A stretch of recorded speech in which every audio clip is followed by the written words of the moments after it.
Hello and welcome to another episode of the Iraqi Nutrition Podcast. I'm your host, Juma Iraqi. And before we start today's episode, I want to apologize to all my listeners because there hasn't been an episode on this channel for a while.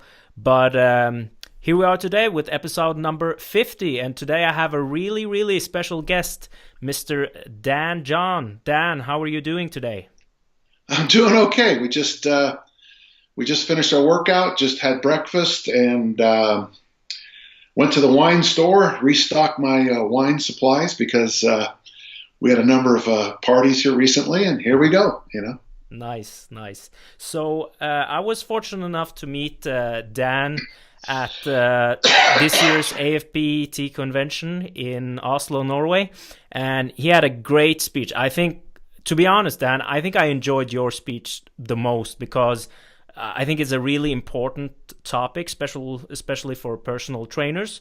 So today's topic will be goal setting, and this podcast will be available on YouTube in video format, but if you prefer to listen to it, you can also find it on iTunes. So Dan, could you give us a background about yourself? Yeah, I guess I have a cough today. I started lifting weights in 1965. And I started coaching in 1979. I paid for all my education as a discus thrower. I'm an Olympic lifter. I have a weightlifting meet next Saturday, which I'm looking forward to. I'm 60. I've been lifting weights the bulk of my life. I make my living now as a college professor in both religious studies and in strength and conditioning. My 13th book just came out called Hardstyle Kettlebell Challenge. That wasn't my title, but it worked out okay. Yeah. And I travel around the world talking about weightlifting, and people pay me money for that, I guess. So it works out really nicely. This is who I wanted to be when I grew up, and here we go. You know. Perfect. So the last book that came out now, will that be in Hungarian as well? I don't know. I have a couple of books in Hungarian. Mm-hmm. It is strange. My books are translated into Korean, Hungarian, German, and Japanese. I just find that funny. I always tell people I'm big in the Altaic language family, you know. But the honest thing is that most people who would read my work, even the Germans have told me that they like the German translation of my books. Those who speak English read my English, and then the German translation isn't the way I speak. Mm-hmm. Does that make sense to you? Yeah. It doesn't sound like me. It's not. The one person said it's not as funny. Yeah. You know, of course, you know, the Germans are noted for their sense of humor, so I guess that's there we go. Yeah. Yeah. All right, Dan. So, like I mentioned, today's topic is about goal setting that you also talked about at the convention. So, let's start off with a question. When people are setting goals, what are the biggest mistakes you see people do? There's no question. It's because you're answering a question. Mm-hmm. If you're with your mom yells up, "Did you do your homework?" You respond, "Yes, I did." Did you brush your teeth? You respond, "Yes, I did." Did you clean up your room? You respond, "Yes, I did." So when someone comes in to talk to you and they say they want to hire you as a trainer and want to join the gym, you say, "Well, what do you want?" And almost universally, it's lose weight. And then you say, "Well, chop off your leg." Ha, ha, ha, ha, because that's an easy way to lose weight. No, I want to lose fat. So what we call this in theology is a steno symbol. A steno symbol is a word with a single meaning. And the best example, I mean, my computer right now is on my desk. The word desk I've never heard used any other way. So if we were on a beach and a girl walked past us and I said, "She is so desk," you wouldn't, what? I don't understand what you're talking about, okay? But certain words like, you know, well, the other word I usually use in American is gay. The word gay means happy, and yet you can't use the word in 2017 any other way than what the word gay means today. So when a client is talking to you, they are using a kind of language. If I say, hello, how are you? And this morning, both your parents were in a tragic accident, they both died, you'll probably respond, I'm fine, thank you, how are you? And I'll be like, wait, because that's how we work in communications.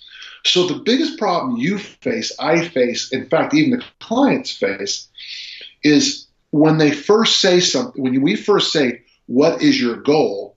Their response is universally, lose fat or lose weight.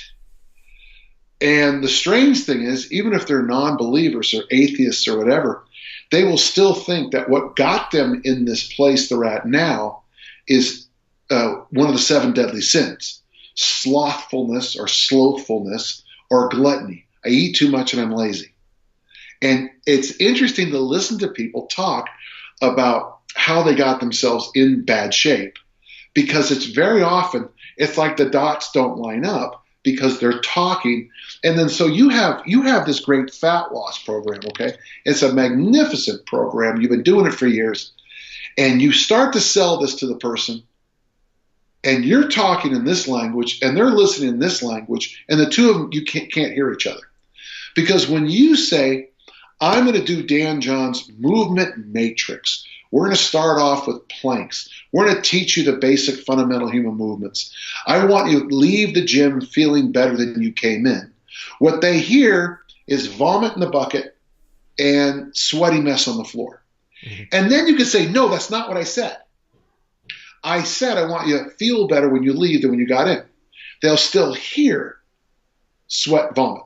And that's CrossFit nailed it perfectly. They've got Uncle Vomit or whatever his name is, Uncle Pukey, Uncle Rhabdo from this disease called rhabdomyolysis. Mm-hmm. You know, they nailed that steno. That's what most people want. You know, Bikram yogi, you sweat. Well, of course you sweat. You're in a room that's 40 degrees Celsius that's also humid. Yeah, you're going to sweat in the room for 90 minutes. So I guess the biggest problem we start off with, and then you're going to say something about nutrition, and they're going to hear rabbit food. Mm-hmm. And you're going to say, no, my first diet I give people is called more. More protein, more veggies, more water. I don't care how you do it. I just want you to eat more protein, more veggies, more water. One more egg is more protein. Half a glass of water is more water. More. They can't hear that. All they want to hear is starvation or rabbit food. That's what they hear. Mm-hmm. Even if I'm not saying that, that's what they hear. So before we even start this conversation, you've got to understand that client and coach are not talking to each other. They're not communicating. They are saying words. Honey, did you do your homework? Yes, I did. There was no communications there. When someone says to you who's intimate with you and they say, do you love me? You almost by nature say, yes, I do. Even if you're about to leave them. Okay? Because we can't help that. We just can't help that in language. So when a client first comes to you, the biggest barrier you have to break through is the client is using this mouth to form sentences which they don't even know. They're just replying to you. They're not actually telling you anything. That's why the assessment is so important, to find out what they need, not just what they want or said they want. Excellent. Now, that was great, and that's my follow-up question, because when you were talking about this at the AFPT convention, you were talking about connecting the goals with the assessments. Could you tell us more about that? Well, I see goals and assessment as either a figure eight or an infinity, depending on how you look at it, okay? Mm-hmm. And that the goals and the assessments constantly swim together in this figure eight. So if you work with an athlete, now here's the problem. Right now, here's the problem. Most of us, our paradigm for personal training, for coaching, for fitness, for everything is athletics. So when I work with a discus thrower, it's very simple. I mean, they are a 55-meter discus thrower. If what we do gets them to 57 meters, I'm doing things right. If we get them to 59 meters, we're doing things right. And if we get to 60 meters, we're doing things right. Because the goal to throw farther, and the assessment is a perfect feedback loop. But with a typical client, you really struggle because what they might say and what they need are two radically different things. Most of the men I work with need mobility work. Many of them commute to work, they work in offices, they watch TV, and they spend their whole life kind of bent over in it with tight hip flexors, tight pecs, tight biceps. Their lower back becomes kind of lax, loose. They lose their butts, and yet what they'll say to me is they want to build their biceps and their triceps. Well, what they want and what they need are not the same thing. They need mobility work. They need to work their butt hard, and they need to work their upper back usually. Okay. Women will very often say, I just want to lose weight. And their image of losing weight is to go on the starvation diet, which, by the way, the research proves drives you insane, but that's okay. And they want to just sweat, end up in a pile of sweat. But really what they need usually is to get stronger. If women can get stronger, almost always their body composition goals come right around after it. So I guess the art of coaching is the ability to give people, I've always joked about personal training because personal training is a funny thing. So, Juma, I'm going to pay you money to make me do what I asked you to make me do. Mm-hmm. I'm going to pay you money to make me do what I asked you to make me do. That's insane. Yeah. That's the craziest economic thing I've ever seen in my life. And yet that's what we do. Mm-hmm. So, but as a big kid, and I think that's what coaches and trainers are, big kids, it's my job to quit focusing on what they want and to really zero in on what they need. So for me, I almost don't even pay attention when in goal setting anymore. When I first meet somebody, I almost ignore what they want. Now I listen, and I'm a kind person, but I have this 1, 2, 3, 4 assessment that I use, and I can get away with it, because I don't need the clients, I don't need the money, but you get to the point sometimes where I literally I got to tell people, I can't help you because, they tell you what you want to hear. 2 of my questions are this: do you eat colorful vegetables? Universally, everybody says, yes, I do. Another question I ask: do you exercise half an hour a day?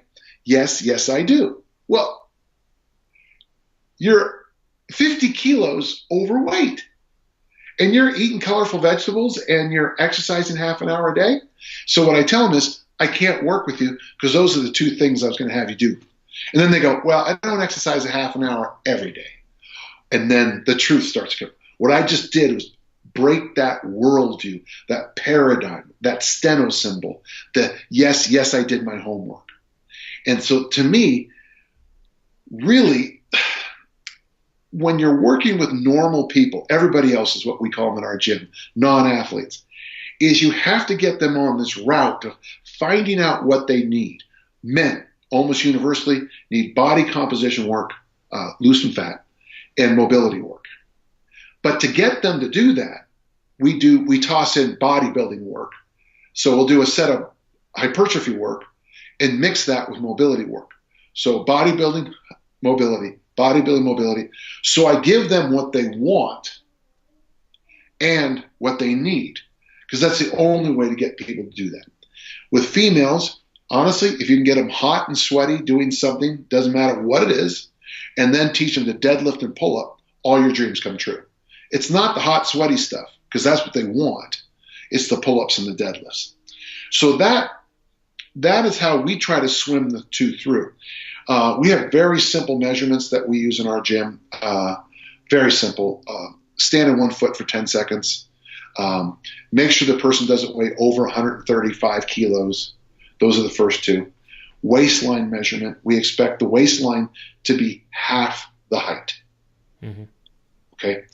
the joke is always most of your clients are too short. Yeah. Yeah. The next assessment we use is a very simple one. I ask you, how many pillows does it take to sleep comfortably? If it's more than one, you're a mobility client. I can always see where I am in my training cycles by how many pillows I sleep with. When I'm right on, kind of training the way I'm supposed to, one pillow, fall asleep like that, wake up refreshed like that. When I start gathering more and more pillows, that's when I'm starting to get beat up from the training a little bit.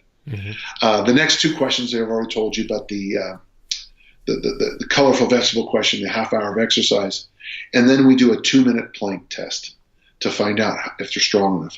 We also have 3 more tests, but they're not as a farmer walk, a standing long jump, and a Turkish get up, but those aren't nearly as important.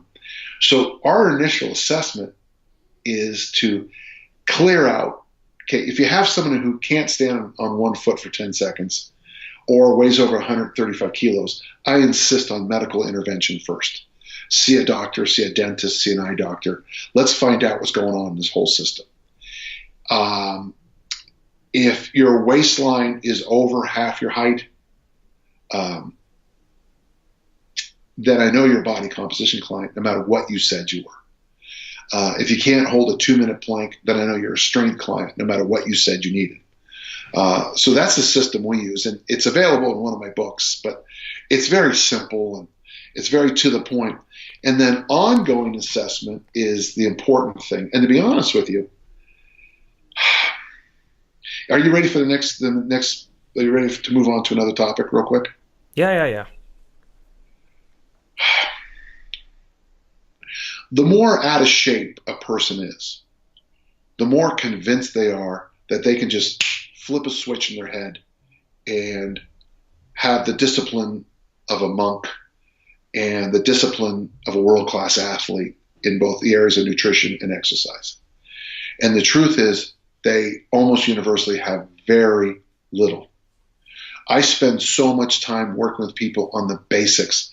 I think clearing out your inbox on your email will do as much for fat loss as going for a 2-mile walk. There's a book called Losing Fat by Decluttering.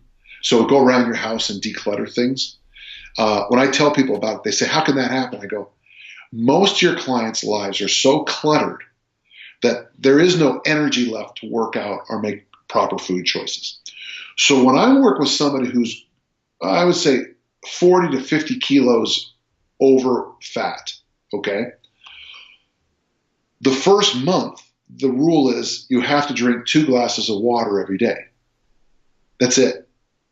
And the joke is I call them up at 9 o'clock and the phone goes bring, bring, bring, bring, bring, bring, because they're drinking the second glass of water.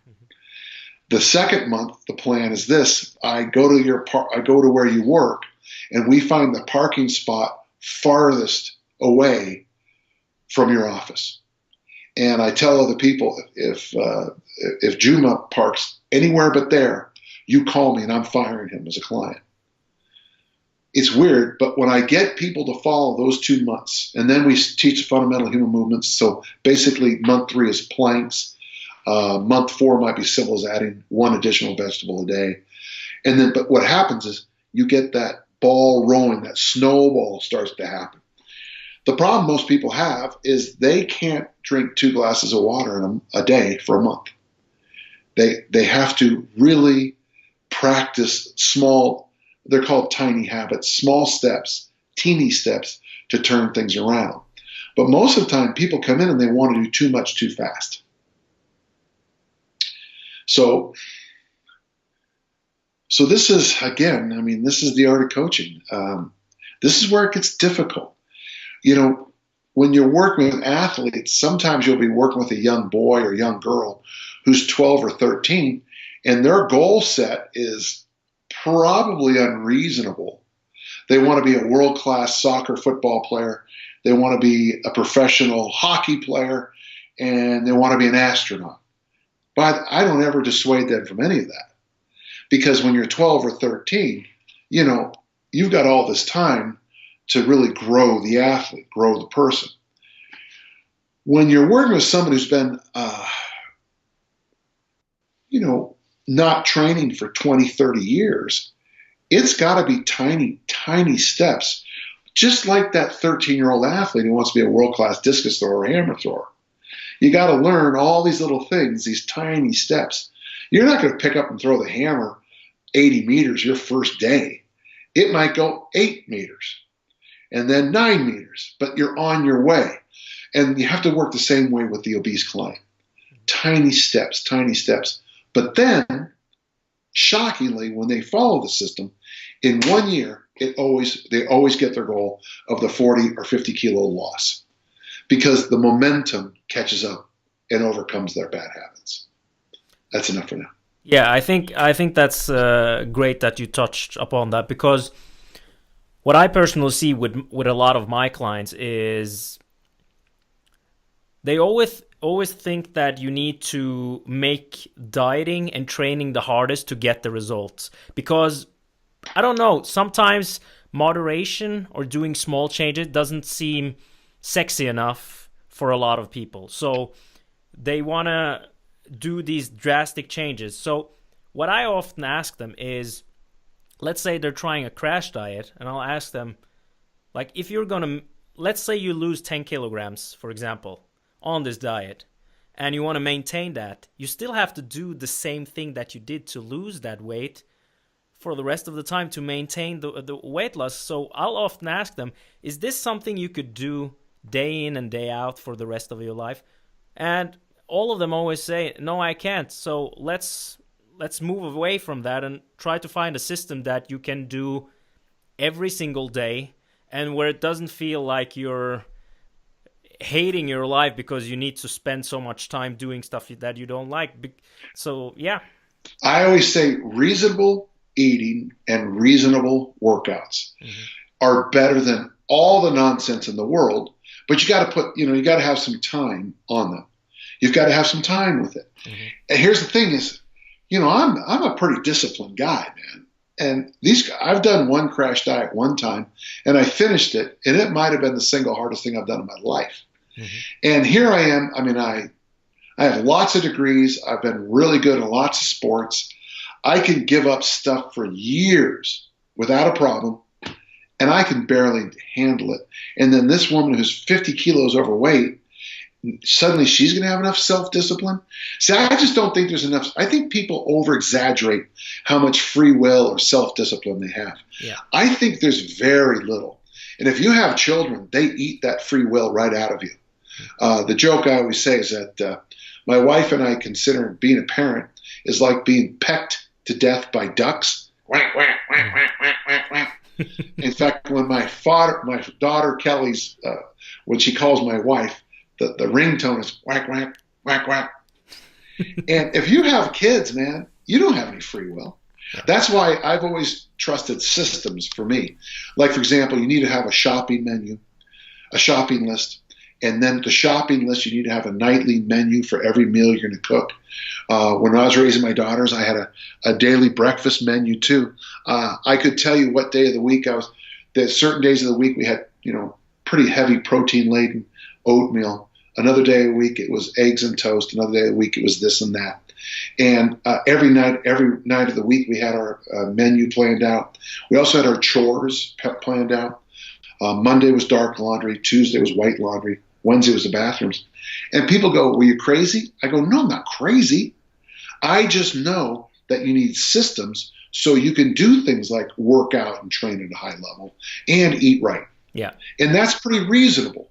You look at what we ate for meals, you'd be like, well, you'd find flaws. And, your little nutrition Nazis will find flaws in everything. But it was reasonable. There was lots of protein in every meal. There was lots of vegetables at every meal. Yes, there was other stuff, probably not on the magic list, but it didn't matter. My daughters had big protein meals twice a day, vegetables 2-3 times a day, and water at their meals. Well, that reasonable approach is miles better than the crash diet approach. But no one wants to hear that. Yeah. No, they want the pill. They want the magic formula. They want the key, the answer. And yeah. That's just, here's the thing, folks, those listening, the answer. Every single person knows. Your mom knew it. Your grandma knew it. There's nothing new. Eat your vegetables, eat your protein, drink water, go for a walk, go out and play. You all know that. So, but no one believes the simple stuff. You need to sleep every night. You need to drink water. You need to have basic hygiene. That's the secret. Yeah. That's some secret, huh? Yeah.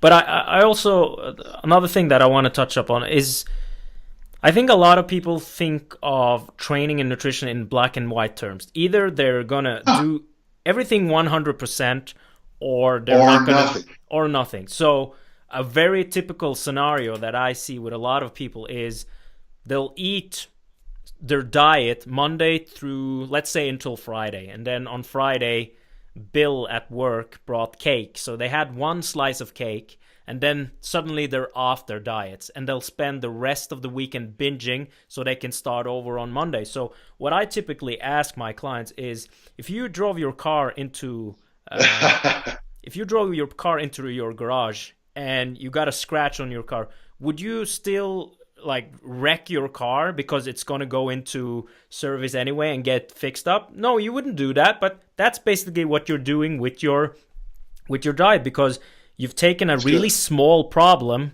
and made it into a very big thing. Yeah, well, that's it right there. I can't. I have to just agree with you. That we see it all the time. It's funny you said that, because we had a diet we used with elite throwers about a decade ago. I still think it's good. It's either called Eat Like a Man or the anabolic diet. It's where you zero carb 5 days in a row. Mm-hmm. And now for throwers, you want to compete on the 5th day of no carbs, because you're so, the phrase in hawk hunting, hawks, eagles, hawks. Yeah. It's called yarak. It's this, what's funny, it's also, if you know you're Turkish, it means something else too, but we won't go into. But it's this eagle eye that you had. And then after the meet was over, after the Highland Games was over, we would go out and have all the carbs you want. I mean, just truthfully, you'd have a 36-hour or more carb fest, and you could just see the athletes get fatter and lazier and stupider as they drank beer and ate cheese pizza and ate pancakes. But it really worked for throwers. Mm-hmm. Now, here's the thing. It really worked for throwers, but your argument, which I find interesting, is that many people gravitate to that. See, I'm just wondering if maybe that's how we should design programs. If they're going to blow it on Friday and Saturday, why not make blowing it part of the system? Yeah. This is off topic, but yeah. I just, at least, and I'm just wondering out loud, if this is the way this person's brain works, mm-hmm. this all or none, then give them an all or none training program. I don't have a lot more to say about that, but boy, that makes my brain. Yeah, I understand. What if I see a pattern with a client? To give you an example, if I see a pattern with a client that they're able to stick to their diet Monday to Friday, but on Saturday and Sunday, it's not. They're not able to do it. What I'll typically do is, let's say this is a fat loss client, and I'll calculate how much their deficit needs to be on average for the whole week. So what I'll do is I'll maybe take 200 or 300 calories more from each day and add that into the weekend. That way they'll have more room to actually eat more during the weekend. So we're trying to find a system that works with their lifestyle as well. Because like you said, I think there's a limit to how much willpower that you have. So instead of trying to fight it, let's make a system that goes hand in hand with your lifestyle and your behaviors. So I was on this one training program for about 4 years without any change at all. Mm-hmm. But in that 4 years, I also ate out of cafeterias 3 meals a day. Mm-hmm. So somebody else made and prepared and shopped and cooked all my food. So I could spend more time snatching, clean and jerking, and throwing the discus and the hammer, because I didn't have to worry about the meals because somebody else was doing it for me. Mm-hmm. So in a sense, by having a cook, I had more discipline than I do now because someone else was taking care of all that. You know, I've got, in fact, the reason I say that is I got the new book. I don't know if you've heard about it, but Tom Brady's TB12, and Americans hate this book. You know, it's, oh, this guy's, but he has someone who shops for him, someone cooks for him, someone prepares his meals for him. I was reading a thing by Tony Robbins the other day about this training program he does and food program. And every morning he gets up at about 6 o'clock, and his trainer meets him at the facility at 6:15. Well, where's his free will? All he had to do was get out of bed and go walk over. Mm-hmm. His trainer is his free will for the workout. And then every meal he eats is prepared by a cook and then brought to him. So, yeah, he's in great shape, but he's in great shape because he used somebody else's free will job to fill it in. So if you're working with a typical client who has to make and cook their own meals, show up to get in the car and drive to your gym, they don't have the benefit of a personal trainer showing up at their house. Mm-hmm. Would you work out better if someone showed up to your house with all the equipment and made you work out? Yeah, of course. Yeah, of course you would. Mm-hmm. And if as you finished the meal, you walked in and someone had a delicious meal prepared for you, yeah, you'd have a lot more discipline. Yeah. Do you really have discipline, or is it just you have more mommies in your life? Yeah. So segue, but important. This is important to hear, folks. Yeah. So another thing that I wanted to talk about is like the difference between working with athletes compared to your average coaching client. Because would you agree that a lot of trainers would make the mistake of approaching average clients as athletes? 100% of the time. 100%. Here's the thing about athletes. I always say goal setting is A to B. So A is your assessment. If you're an athlete, it's easy. Whatever number you just did is your assessment. So 55 meters in the discus, 2 hours and 42 minutes in the marathon, that's who you are. You're a 2 hour and 42 minute marathoner. If you want to get under 2:30, which is huge, we got to take 12 minutes off your time, which means you got to take about, it's a math equation now. It just becomes math now. And so we need to do this a little bit here and a little bit there to shave off those 12 minutes. Well, the problem is that's not how the rest of us work. We argue in the community I teach, the way we do our system, is that I was wrong before about it, and I hope I'm more right. The typical everybody else, what they're telling you is this, and it's a very emotional thing, because once you figure this out, it's really interesting. You see this guy right here? It's not me. And Juma, I got to tell you from the heart, what I just said is absolutely true. Juma, I am 60 years old. I'm 60. I don't think I'm 60 years old. I look in the mirror sometimes and go, who's that old gentleman? Today in my workout, I snatched 75 kilos. And I struggled with a 75 kilo snatch. That's not me. I'm 22 years old. My first warm-up is 100 kilos. Then I jump to 110, then to 120, then to 130. That's me. That's who I am. I'm not this 60-year-old guy. Woman client comes into you, and she says, well, I want to lose fat. Inside of her head is she saying this to you. This isn't me. I've got that Norwegian butt. The boys can't stop. You been to Norway? Yeah. The Norwegian women have a real problem. They might have the finest rear ends I've ever seen in my life.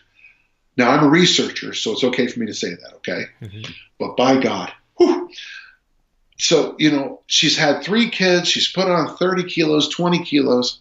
She's saying to you, man, this isn't me. So that's one of the biggest things you have to work through with a normal 99.9999% of the population, is that this traditional way of goal setting for athletes, A to B, is wrong. What they're saying to you, man, is this.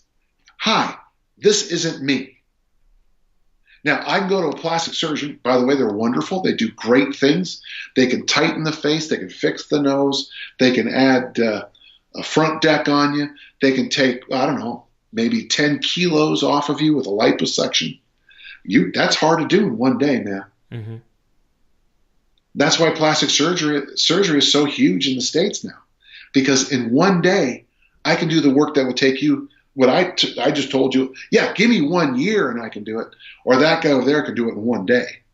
Americans like the 1 day, not the 1 year. Mm-hmm. Because it deals with the not me so quickly.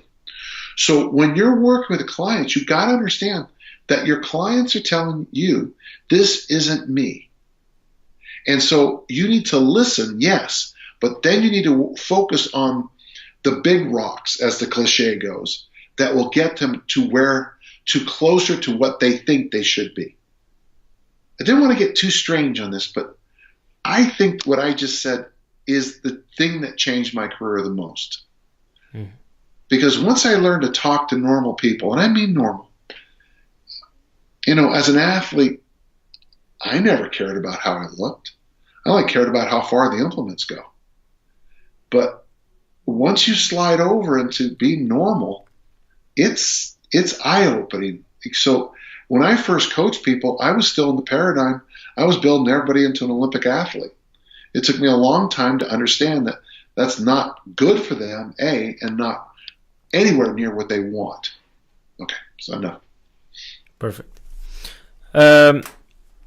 But also another thing that I wanted to touch upon that builds upon what we were talking about now. When people say, this isn't me, and they have, for example, a goal that they want to lose 20 kilograms, and they lose the 20 kilograms, but when they do, they say, all right, I achieved my goals, but this wasn't what I expected.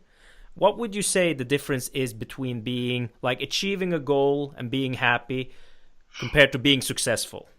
Oh, okay. Well, let's move into the athletic world first, mm-hmm. and then bring it to everybody else. Yep. I've been with people who have achieved, very famous people who have achieved Olympic teams, medals at the Olympics, records of all kinds, pictures in the biggest magazines in the world. And 20, 30, 40 years later, they're absolute failures. One of the things I talk about all the time with my athletes, with my students, everything I teach, is when you set a goal and you start to go up the rungs of that ladder,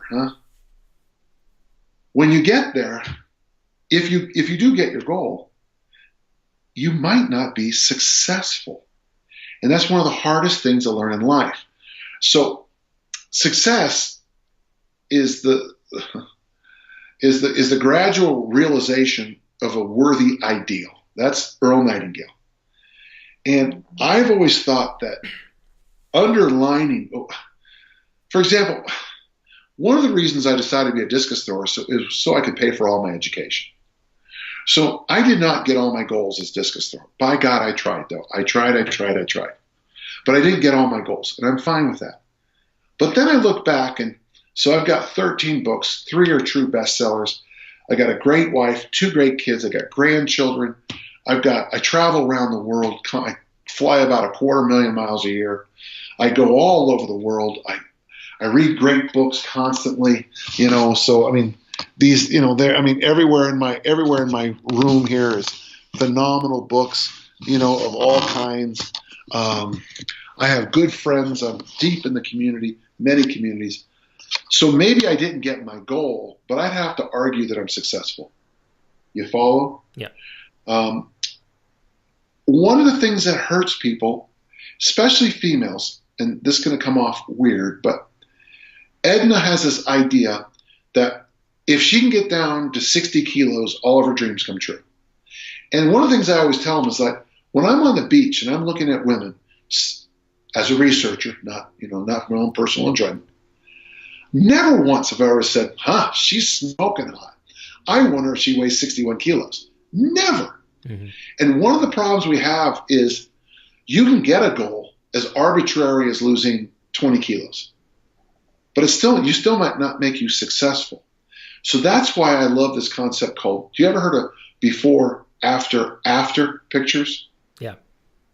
So I'm a big believer in before, after pictures. So you put the person on the 6-week boot camp or other Nazi thing you have, and then a year later you take a picture. So you have a before picture, an after picture, and then a year later you take another picture. To me, one of the simplest ways to describe success in a fat loss protocol is when you see it before, after. Everyone does that right. After. That's the one I want to talk to you about. So you start talking to them people, okay, we're going to do this thing. You got the reunion, you got the wedding coming up, whatever. Let's get you in great shape. But here, I'm going to ask you a favor. 6 weeks after the wedding, I want to take another picture of you. If they have that reaction, then you have to intervene right away and say, okay, why are you so afraid of it? What are we doing wrong? Well, I just don't think I can work out 3 days a week after I'm married.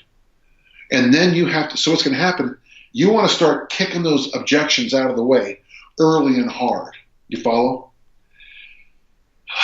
You know, so I'm a big believer in succeeding, in success. And it's hard to explain this stuff to people, but, you know, if you choose wisely in the sport you pick, your spouse, oh my gosh, does picking a good spouse change everything? My God, if you get the spouse part down right, most of your life gets pretty easy. Pick good kids if you possibly can, and if you can't, raise them really well. Mm-hmm. You know, getting a goal, and I've done it many times. My wife will tell you, I've won stuff, and I've came down off the podium, and she looks and she goes, "It didn't mean anything to you, did it?" It's like, no. I spent 2 years working for that, and yet other times in my life where things aren't even that big are like, I'll be like, God, it's the biggest thing in my whole life. This thing right here is the biggest thing in my whole life. All my interns and all my assistants all know what I want to be buried with. There's just these two small things that are insignificant to everybody else in the world, mean nothing to you.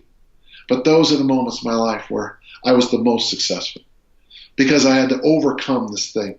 And it truly was a turning point in my life.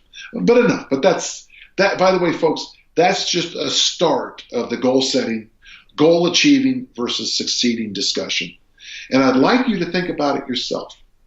Have you ever gotten a goal and been like, huh? Have you ever failed a goal and not gotten a goal and felt, I didn't get this goal, but wow, what a life-changing experience it was for me. And that's what you want. You want to start looking for those areas of life where, man, that changed my life. Boy, things are better. Excellent. Now, Dan, to wrap it up on this topic of goal setting, what would be your take-home message to the listeners? On goal setting? Mm-hmm. Oh, that's a tough one, my friend. I would start off with this, folks, if you don't mind. I'm not patting myself on the back too much, but I've achieved a lot of really big goals in my life. And I'm very proud of a lot of them. But what I've discovered as I've aged and I've had to change my goals into a new direction is that I had a ton of momentum on things like performance in sports. I grew up in a sports family. I had great athletic facilities, great coaches.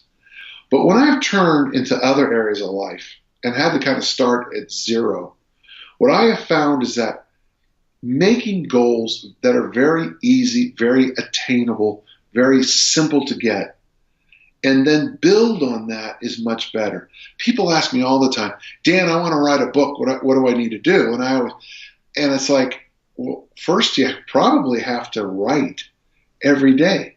Every day? Well, yeah, every day. And it'd be nice if you wrote, maybe take a piece of paper and just sketch out some ideas. And it makes me laugh so I look at writing a book right now. I'm writing my 14th book right now. And I don't have a word on the computer yet, but in my brain the book's already finished because I know the process so well. Mm-hmm. But when I first started doing it, I would sit down at my old typewriter, a thing called a typewriter. Don't mean to scare the young kids out there. And I would write about a paragraph a day, pull it out, put it aside, look at it, something else, and I would just try to build on it a little bit every day. Small, tiny habits built up over time. I tell people who don't know how to exercise, so for the first off, here's number one. I want you to put your running shoes,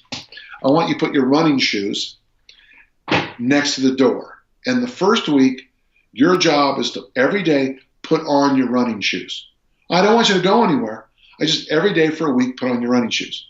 Week 2, put on your running shoes and walk out to the curb and back. And people go, well, that's too small. Well, can you do that? Well, of course I can do that. Prove it. I'm giving you 2 weeks. In 2 weeks, you have to 5 times put your shoes on and 5 times put your shoes on and walk to the curb and back. And here's the funny thing. A lot of people can't do that. Mm-hmm. So the key to goal setting is, at first, when you're trying something new, strive to do the tiniest little bit you can every day. I've told this about learning languages. I'm thinking about picking up Norwegian for my next trip. Mm-hmm. Is instead of trying to learn Norwegian, try to learn a Norwegian word. And then build that word into 2 words. And then just like babies, how they learn to crawl and how they learn to speak. Yeah, it works for babies and little children. It'll work for an adult too. I argue this. Quit having such lofty goals. I want to be Mr. Olympia and the sprint champion at the Olympics and make $1 million with my singing voice. Why don't you just put your shoes on every day for a week first, and then we'll get the loftier goals down the line. People always overestimate what they can do in a day, but they completely underestimate what they can do in a year. Mm-hmm. My goal always with a new client is 1 year from today. 1 year from today. If you give me 182 workouts, good things will happen. I guarantee it. But we can't do it today. Okay? Mm-hmm. Yeah, that's excellent advice, and I especially like the advice you give on the shoes, because like you said, it's not that difficult to do it, but still there's a lot of people that aren't able to do it. So it's like building a house. You need to build it brick by brick, but yes, yeah. But everyone wants to suddenly, take out their Harry Potter wand and go and have a house built. Yeah. All right, Dan, thank you so much for taking the time to do this. This has been very nice, yes. Thank you. Before we sign off, could you please tell us where people can find more information about you? Sure, danjohn.net. You can go there. You can buy my books on there, I think. That's really all you need to know. I'm on Facebook, but, Facebook is just an odd thing. But I have a Q&A over at question and answer over at davedraper.com. But in the emails, you have all that, right? Did you notice on the bottom of my email? Can you just put that up as part of the thing? And so they'll know how to get my Q&A and everything. And please feel free to ask me questions on the Q&A. I'm always here to help, okay? Perfect. Thank you so much, Dan. And thank you. Enjoy the rest of your day. Oh, I will. Yeah. Trust me on that. All right. Take care. Nice talking to you, okay? You too. Bye-bye. Bye-bye.